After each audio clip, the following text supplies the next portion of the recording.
സമസ്തയും ലീഗും തമ്മിലുള്ള തർക്കത്തിൽ ലീഗ് മുന്നോട്ട് വെച്ച ഏറ്റവും പ്രധാനപ്പെട്ട ആവശ്യം എന്ന് പറയുന്നത് സസ്പെൻഷനിലായിരുന്ന മുസ്തഫൽ ഫൈസിയെ തിരിച്ചെടുക്കണം എന്നുള്ളതായിരുന്നു. കഴിഞ്ഞ മുഷാവറ യോഗം മുസ്തഫൽ ഫൈസിയുടെ വിശദീകരണം പരിശോധിച്ചെങ്കിലും മുസ്തഫൽ ഫൈസിയെ തിരിച്ചെടുക്കാൻ കൂട്ടാക്കിയില്ല. പുതിയ 6 അംഗങ്ങളെ സമസ്ത മുഷാവറയിൽ എടുത്തിട്ടും മുസ്തഫൽ ഫൈസിയെ തിരിച്ചെടുക്കുന്ന കാര്യം മാത്രം സമസ്ത പരിഗണിച്ചില്ല. വിശദീകരണം തൃപ്തികരമല്ല എന്നുള്ളതായിരുന്നു സമസ്ത മുഷാവറ അംഗമായിട്ടുള്ള ഉമർ ഫൈസി മുക്കം പറഞ്ഞത്. ഇതിന് പിന്നാലെയാണ് ഇപ്പോൾ മുസ്തഫൽ ഫൈസി മർക്കസ് നോളജ് സിറ്റിയിൽ എത്തുകയും AP വിഭാഗവുമായി കൂടിക്കാഴ്ച നടത്തുകയും ചെയ്തിട്ടുള്ളത്. കാന്തപുരം AP അബൂബക്കർ മുസ്ലിയാരുടെ മകൻ അബ്ദുൽ ഹക്കീമുമായി ചർച്ച നടത്തുകയും അതുമാത്രമല്ല മർക്കസിൽ പഠിപ്പിക്കാൻ ഈ പണ്ഡിതനെ അവർ ക്ഷണിക്കുകയും ചെയ്തു. മർക്കസിലെ മതപഠനശാലയിൽ മർക്കസിൽ പഠിപ്പിക്കാനായി മുസ്തഫൽ ഫൈസിയെ ക്ഷണിക്കുകയും ചെയ്തിട്ടുണ്ട്. ആ ക്ഷണം മുസ്തഫൽ ഫൈസി സ്വീകരിച്ചു എന്നാണ് നമുക്ക് മനസ്സിലാക്കാൻ സാധിക്കുന്നത്. അദ്ദേഹം വരും ദിവസങ്ങളിൽ മർക്കസിൽ പഠിപ്പിക്കാൻ അധ്യാപനത്തിന് വേണ്ടി എത്തുമെന്ന് പറയുന്നു. അങ്ങനെ AP വിഭാഗവുമായി സഹകരിക്കാനുള്ള ഒരു തീരുമാനത്തിലേക്ക് മുസ്തഫൽ ഫൈസി പോവുകയാണ്. സമസ്തയുമായുള്ള ബന്ധം വിച്ഛേദിക്കപ്പെടുമോ അല്ലെങ്കിൽ സമസ്ത സസ്പെൻഷനിൽ ആ തീരുമാനത്തിൽ എന്തെങ്കിലും പുനർവിചിന്തനം നടത്തുമോ എന്നൊക്കെയാണ് ഇനി അറിയേണ്ടത്. നോളജ് സിറ്റി എന്ന വാട്സപ്പ് ഗ്രൂപ്പിലാണ് ഞാൻ ഇങ്ങനൊരു വാർത്ത കണ്ടത്. MP Mustafal Faizy knowledge city സന്ദർശിച്ചു എന്നായിരുന്നു അത്. അപ്പൊ അതിന്റെ റിപ്പോർട്ട് നോക്കിയപ്പോൾ തന്നെ ഇങ്ങനെയാണ് റിപ്പോർട്ട് കണ്ടത്.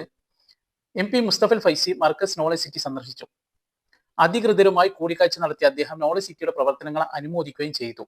ഇത് പബ്ലിഷ് ചെയ്തിട്ടുള്ളത് നവംബർ 22-ാം തീയതി രാവിലെ.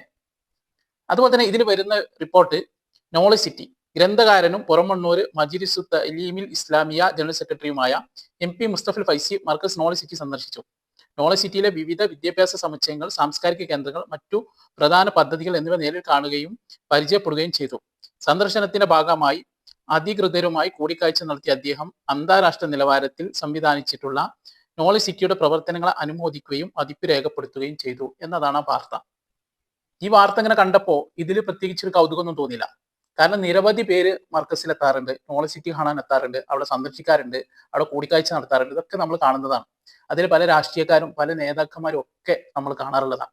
പക്ഷെ ഇന്ന് ഈ റിപ്പോർട്ട് ചാനലിൽ കണ്ട ന്യൂസ് ഇതിൽ പറയുന്നുണ്ട് മർക്കസിലെ അധ്യാപകനായിട്ട് ഈ മുസ്തഫൽ ഫൈസിയെ ക്ഷണിച്ചിട്ടുണ്ട്, അദ്ദേഹം ക്ഷണം സ്വീകരിച്ചിട്ടുണ്ട് എന്നുള്ളത്.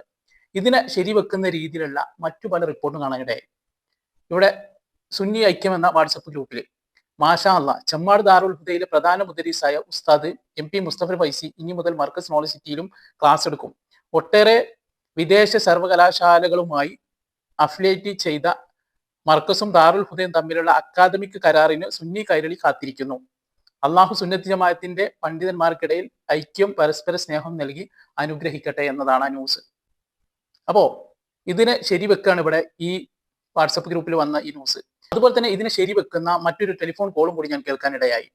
അബൂ തോഹിർ ഫൈസി എന്ന് പറയുന്ന സമസ്ത EK വിഭാഗത്തിലെ ഒരംഗം. അദ്ദേഹം വീഡിയോ ഒക്കെ ചെയ്യുന്ന ഒരു വ്യക്തിയാണ്. അദ്ദേഹത്തിന്റെ പല വീഡിയോകളും നമുക്ക് കാണുന്നതുമാണ്. അപ്പൊ അദ്ദേഹം ഈ മുസ്തഫൽ ഫൈസിക്ക് വിളിച്ച് സംസാരിക്കുന്നുണ്ട്. അതിലെ ഒരു പ്രധാന ഭാഗം കൂടി ഞാൻ നിങ്ങളൊന്ന് കേൾപ്പിക്കാം. അബൂ തോഹിർ ഫൈസി എവിടെ സ്ഥലം? വയനാടാ.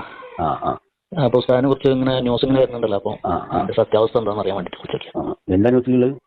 മർക്കസിലെ അധ്യാപകനായിട്ട് ചുമതല ഏൽക്കുന്നു AP വിഭാഗത്തിൽ. അത് ചുമതല ഏൽക്കാതെ അതിന്റെ അവർ എന്നോട്ട് ക്ഷണിക്കുന്നുണ്ട്.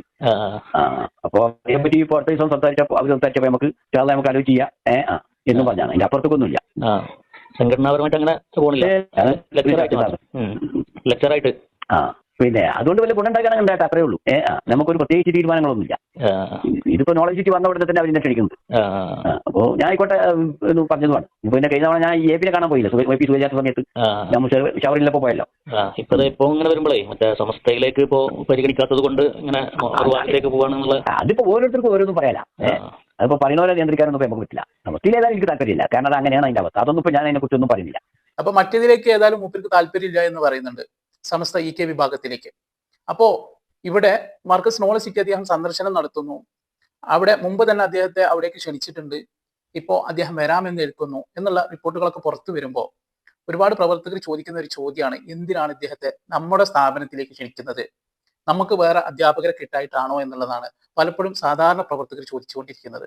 അതിന് ഒരുപാട് കാരണങ്ങളുണ്ട്. ഇവിടെ ഇദ്ദേഹത്തിന്റെ സ്ഥാപനമാണ് പുറമണ്ണൂരുള്ള മജ്‌ലിസ് എന്ന് പറയും. എൻ്റെ നാടിന്റെ അടുത്താണ് ഈ സ്ഥാപനം ഉള്ളത്. എൻ്റെ നാടായിരിക്കുന്ന വെങ്ങാടും പുറമണ്ണൂരോടും കൂടിയിട്ടാണ് ഈ മജ്‌ലിസ് സ്ഥിതി ചെയ്യുന്നത്. അപ്പോൾ അന്ന് ആ മജ്‌ലിസ് അവിടെ ഉണ്ടാക്കാൻ വേണ്ടി പരിശ്രമം നടത്തിയത് നമ്മളുടേതായിരിക്കുന്ന പ്രവർത്തകരാണ്. അന്നത്തെ കാലത്തെ പ്രവാസികളായിരിക്കുന്ന ഒരുപാട് പേര് ഭയങ്കരമായിട്ട് കഷ്ടപ്പെട്ടുകൊണ്ട് അവർ പടുത്തുയർത്തിയ സ്ഥാപനം ഈ ഫൈസിയുടെ പണിയായിട്ട് മറ്റ് ചില ആളുകളിലേക്ക് അവരുടെ കൈകളിൽ എത്തിപ്പെട്ടു എന്നുള്ളതാണ് നമ്മൾ മനസ്സിലാക്കേണ്ടത്. ഇവിടെ ഈ റിപ്പോർട്ട്, ഇപ്പോൾ ഈ റിപ്പോർട്ട് ചാനലിൽ വന്ന ഈ റിപ്പോർട്ട് ഇന്ന് എനിക്ക് വാട്സപ്പ് ഗ്രൂപ്പിൽ വിട്ടുതന്നുകൊണ്ട് ഞാൻ അറിയുന്ന ഒരാള് ആളെ പേരൊന്നും ഞാൻ പറയുന്നില്ല, എനിക്ക് ഏറ്റവും വേണ്ടപ്പെട്ട ഒരാളാന്ന് തന്നെ കൂട്ടിക്കൊള്ളി. അദ്ദേഹം ഇന്ന് എനിക്ക് അയച്ചു തന്നുകൊണ്ട് അദ്ദേഹം ഇവിടെ ഒരു മെമ്പർഷിപ്പ് കാർഡ് ഞാൻ ഇവിടെ കാണിക്കാം. ഇദ്ദേഹം എനിക്ക് അയച്ചു തന്നതാ. അദ്ദേഹത്തിന്റെ അടുത്ത് ഇന്നും സൂക്ഷിച്ചിരിക്കുന്നുണ്ട് ആ കാർഡ്. അൽ മജ്ലിസു ലി ദഅവത്തിൽ ഇസ്ലാമിയ എന്നാണ് ഇതിൽ എഴുതിയിട്ടുള്ളത്. PO Poramannur, Malappuram district, Kerala, India ഒക്കെ നമുക്കതിൽ കാണാം. ഇതിൽ അദ്ദേഹത്തിന്റെ ഒരു ക്രമ നമ്പർ അതിൽ കൊടുത്തിട്ടുണ്ട്. അത് ഞാൻ അവിടെ വായിച്ചു കളഞ്ഞിട്ടുണ്ട്. അദ്ദേഹത്തിന്റെ പേരും വായിച്ചു കളഞ്ഞിട്ടുണ്ട്. സ്ഥലം കാണാം, വെങ്ങാട് PO, കൊളത്തൂര്, മലപ്പുറം ഡിസ്ട്രിക്ട്. ഇങ്ങനെ ഒരുപാട് പ്രവർത്തകര് ചേർന്ന് കൊണ്ട് അവരുണ്ടാക്കിയ ഒരു സ്ഥാപനമായിരുന്നു മജ്ലിസ്. അതിന് അന്ന് മുന്നിൽ നിന്നത് ചിറ്റകത്ത് മുഹമ്മദ് മുസ്ലിയാർ, അതുപോലെ തന്നെ AC കുഞ്ഞുമാൻ ഹാജി ചാവക്കാട്, അതുപോലെ ചാപ്പനങ്ങാടി ബീരാൻകുട്ടി മുസ്ലിയാർ എന്ന് തുടങ്ങിയ ഒരുപാട് ആളുകൾ മുന്നിൽ നിന്നുകൊണ്ടാണ് ഇത്തരത്തിലൊരു സ്ഥാപനം അവിടെ കെട്ടിപ്പൊക്കുന്നത്. അങ്ങനെ ഈ മുസ്തഫൽ ഫൈസി രാത്രിയുടെ മറവിൽ സുന്നത്തി ജമാഅത്തിന്റെ പല നയങ്ങളും മാറ്റി എഴുതിക്കൊണ്ട് അത് മറ്റു പല ആളുകളിലേക്കും അതിന്റെ ഉത്തരവാദിത്വം ഏൽപ്പിച്ചു കൊടുത്തു എന്നുള്ള വേദനപ്പെടുത്തുന്ന ഒരു കാര്യമാണ് അദ്ദേഹം എന്നോട് പങ്കുവച്ചത്. ഇവിടെ നമ്മുടേതായിരിക്കുന്ന ഒരുപാട് പ്രവർത്തകർ, പ്രത്യേകിച്ച് AP ഉസ്താദിന്റെ ഒപ്പം നിൽക്കുന്ന ഒരുപാട് പ്രവർത്തകർ അന്നത്തെ കാലത്ത് 25,000 രൂപ പ്രവാസത്തൊക്കെ ഒരുപാട് കഷ്ടപ്പെട്ട് അവർ ഒരുക്കൂട്ടി അവർ സമാഹരിച്ച് അവരുണ്ടാക്കിയൊരു സ്ഥാപനമായിരുന്നു ഈ പൊറമണ്ണൂർ മജ്ലിസ് എന്ന് പറയുന്ന ഈ സ്ഥാപനം. അന്ന് ഇദ്ദേഹം വലിയൊരു കൊലച്ചതിയാണ് അന്ന് ചെയ്തത്. അതിന്റെ ഭാഗമായിട്ടാണ് ആ സ്ഥാപനം നഷ്ടമായി എന്നുള്ളതാണ് നമ്മൾ അറിയേണ്ടത്. അങ്ങനത്തെ ഒരാളെ വീണ്ടും നമ്മളൊരു സ്ഥാപനത്തിലേക്ക് കൊണ്ടുവരണോ എന്നാണ് അദ്ദേഹം എന്നോട് പങ്കുവച്ചൊരു കാര്യം.